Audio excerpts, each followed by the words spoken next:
जय श्री कृष्ण दर्शकों, आज बात करते हैं पूजा से संबंधित कुछ ज़रूरी नियम जो प्रत्येक परिवार को निभाने चाहिए। सुखी और समृद्धशाली जीवन के लिए देवी देवताओं के पूजन की परंपरा काफ़ी समय से चली आ रही है। पूजन से हमारी मनोकामनाएं पूर्ण होती हैं, लेकिन पूजा करते समय कुछ बातों का ख्याल रखना बहुत ही ज़रूरी है, अन्यथा पूजा करने का फल पूर्ण रूप से हमें प्राप्त नहीं होता है। दर्शकों, सूर्य, गणेश, दुर्गा, शिव और विष्णु ये पंचदेव कहलाते हैं। इनकी पूजा सभी कार्यों में अनिवार्य रूप से की जानी चाहिए। प्रतिदिन पूजन करते समय इन पंचदेव का ध्यान जरूर करें। इससे लक्ष्मी माँ कृपा करेंगी, समृद्धि प्राप्त होगी। शिव जी, गणेश जी और भैरव जी को तुलसी कभी नहीं चढ़ानी चाहिए।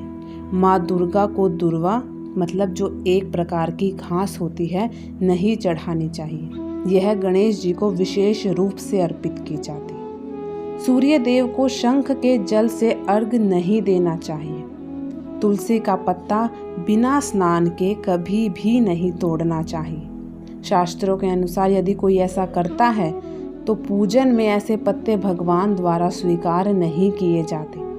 शास्त्रों के अनुसार देवी देवताओं का पूजन दिन में 5 बार करना चाहिए। सुबह 5 से 6 बजे ब्रह्म मुहूर्त में पूजन और आरती, इसके बाद प्रातः 9 से 10 बजे दूसरी बार का पूजन, दोपहर में तीसरा, और इस पूजन के बाद भगवान को शयन करवाना चाहिए। शाम के समय 4-5 बजे पुनः पूजन और आरती कर, इसके बाद रात में 8 से 9 बजे शयन आरती करनी चाहिए। जिन घरों में नियमित रूप से 5 बार पूजन किया जाता है वहाँ सभी देवी देवताओं का वास होता है। ऐसे घरों में कभी भी धन की कमी नहीं होती है। स्त्रियों को और अपवित्र अवस्था में पुरुषों को शंख नहीं बजाना चाहिए। यह इस नियम का पालन नहीं किया जाता तो जहाँ शंख बजाया जाता है वहाँ से देवी लक्ष्मी चली जाती है। मंदिर और देवी देवताओं की मूर्ति के सामने कभी भी पीठ दिखाकर नहीं बैठना चाहिए। केतकी का फूल शिवलिंग पर कभी भी अर्पित नहीं करना चाहिए।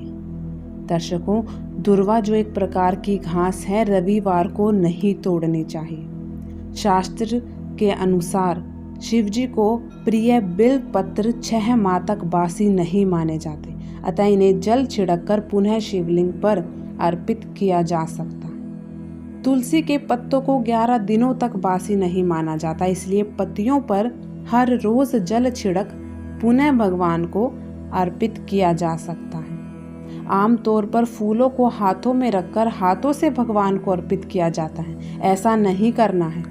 फूल चढ़ाने के लिए फूलों को किसी पवित्र पात्र में रखना है और इसी पात्र से लेकर देवी देवताओं को अर्पित करना है। हमेशा इस बात का ध्यान रखें कि कभी भी दीपक से दीपक न जलाएं। शास्त्रों के अनुसार जो व्यक्ति दीपक से दीपक जलाते हैं वे रोगी हो जाते हैं। बुधवार और रविवार को पीपल के वृक्ष में जल अर्पित कभी न करें। इसके बाद पूजा करते समय आसन के लिए ध्यान रखें कि बैठने का आसन ऊनी होगा तो सर्वश्रेष्ठ रहेगा। पूजन कर्म और आरती पूर्ण होने के बाद उसी स्थान पर खड़े होकर 3 परिक्रमाएं अवश्य करनी चाहिए। भगवान को आरती करते समय ध्यान रखें ये बातें कि भगवान के चरणों की 4 बार आरती करें, नाभि की 2 बार, मुख की 1 या 3 बार आरती करें। इस प्रकार भगवान के समस्त अंगों की कम से कम 7 बार आरती करनी चाहिए। दर्शकों, अपने मंदिर में सिर्फ प्रतिष्ठित मूर्ति ही रखें। उपहार, कांच, लकड़ी या फाइबर की मूर्तियां न रखें एवं खंडित, जली कटी फोटो और टूटा कांच तुरंत हटा दें। अगर ऐसा आप नहीं करेंगे तो पूजा के स्थान से सब चीजें नहीं हटाएंगे तो खंडित मूर्तियां जो पूजा घर में होती हैं वो अशुभ मानी जाती हैं। इस संबंध में यह बात ध्यान रखने योग्य है कि सिर्फ शिवलिंग कभी भी किसी भी अवस्था में खंडित नहीं माना जाता है। शिवलिंग चाहे कहीं से भी कुछ भी टूटा हुआ हो, शिवलिंग कभी खंडित नहीं माना जाता। अन्य मूर्तियां देवी देवताओं की जरूर खंडित मानी जाती हैं। दर्शकों, विष्णु की 4, गणेश की 3, सूर्य की 7, दुर्गा की 1 एवं शिव की आधी परिक्रमा की जाती। आशा है आपको वीडियो पसंद आया हो। इसी के साथ जय श्री कृष्ण। अगर चैनल पर नए हैं तो लाइक, शेयर व सब्सक्राइब ज़रूर करें। आप सभी का कोटि कोटि धन्यवाद।